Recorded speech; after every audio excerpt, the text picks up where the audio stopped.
Grasp the grill basket, a guide to English culinary phrases. Hello, everyone. Welcome to our English language learning series.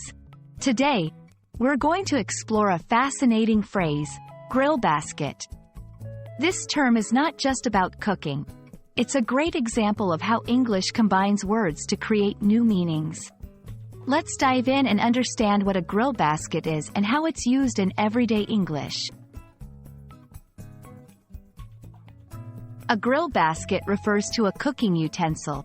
It's a basket made of metal wires used on a grill. Foods like vegetables, fish, or small pieces of meat are placed in it to cook them evenly on a grill. The word grill indicates the cooking method, while basket describes the tool's shape and functionality. This section will show you real-life examples of grill baskets and how they are used in cooking. In English, two or more words often combine to form a compound noun like grill basket. These nouns are very common and can describe a wide variety of things in everyday life. We'll look at other examples of compound nouns, like toothpaste, bookstore, and hairbrush, to understand how English combines words to create new meanings. Now, let's practice using grill basket in sentences.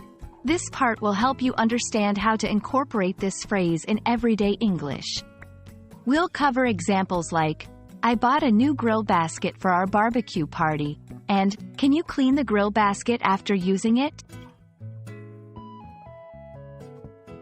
Grilling is a popular cooking method worldwide, especially in American and Australian cultures. In this section, we'll explore how the concept of grilling, and by extension, the use of a grill basket, fits into different cultural contexts. This will help you understand the cultural significance of grilling and its place in English-speaking societies. I hope this video has been enlightening and fun for you. Understanding phrases like grill basket not only expands your English vocabulary but also gives you insight into the culture and lifestyle of English-speaking countries.